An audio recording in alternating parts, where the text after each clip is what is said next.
Hi, this is Brian Forrester, and today we're exploring the ancient site of Inkilltambo, located outside of Cusco, Peru. Now, the pyramidal structures you're looking at now will be part of a future video. So it's still astonishing that there are thousands of miles of Inca roads and trails that still have the stone retaining walls that you can see there.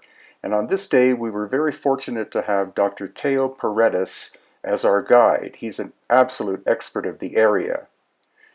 What you're looking at here, you might think is Inca, but in fact is a colonial Spanish brick oven that has, of course, been abandoned.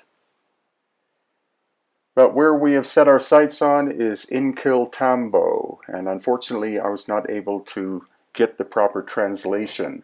Tambo means inn or resting place, and this was a location in Inca times where people would stop and worship and do other activities on their way from Cusco to the Sacred Valley and back.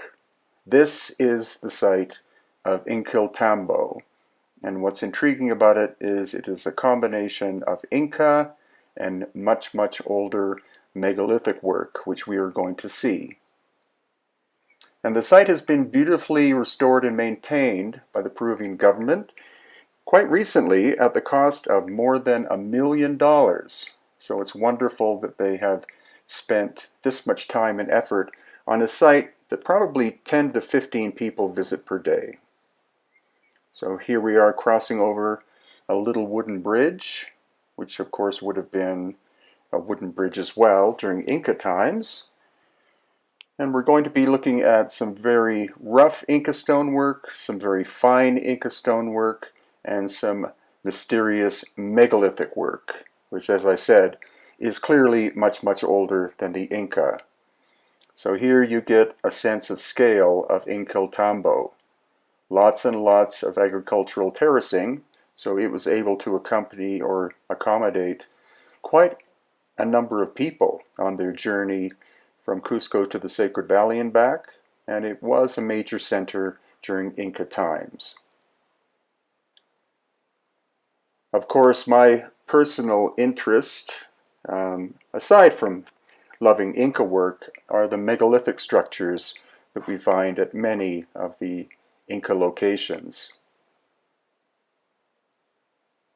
And here's quite a fine example of very good Inca stone polygonal construction. You can see how tight-fitting the stones are. Unfortunately, again, centuries of damage and neglect, but some very good restoration work. And here, the megalithic aspect.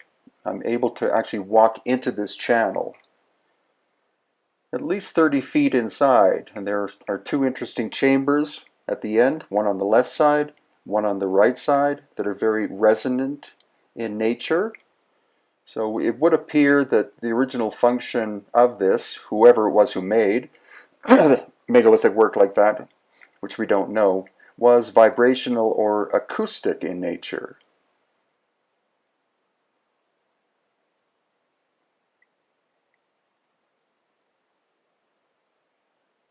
So as we go in reasonably close, you can see that the surfaces are extremely weathered, even these inner surfaces.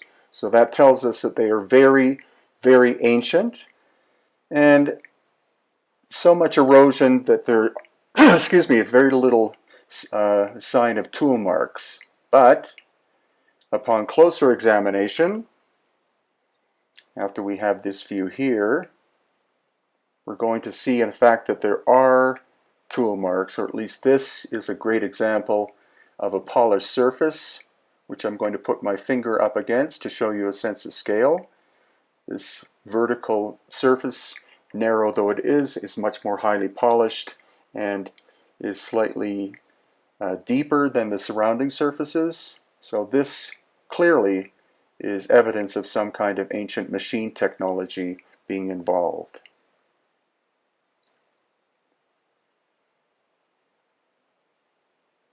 And there we have a view of the major megalithic aspect. and Inca retaining walls.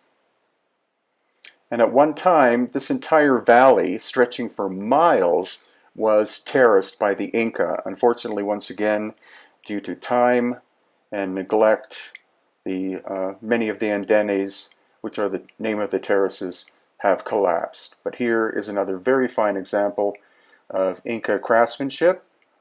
And in the background, we have the side area of the main megalithic structure. So again, strange indentations into the stone, transitioning into fine Inca work.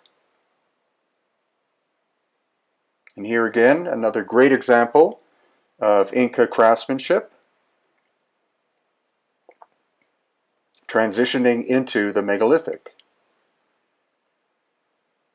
And here Dr. Teo Paredes is showing us the sense of scale and the accuracy of the Inca stonework.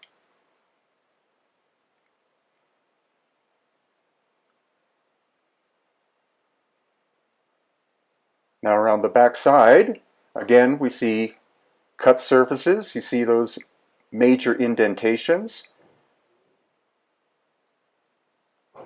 And then here, more indentations on the back surface, the Inca on the left transitioning into the megalithic, and then back to the Inca again on the right-hand side. And finally, an overview of Inkilltambo.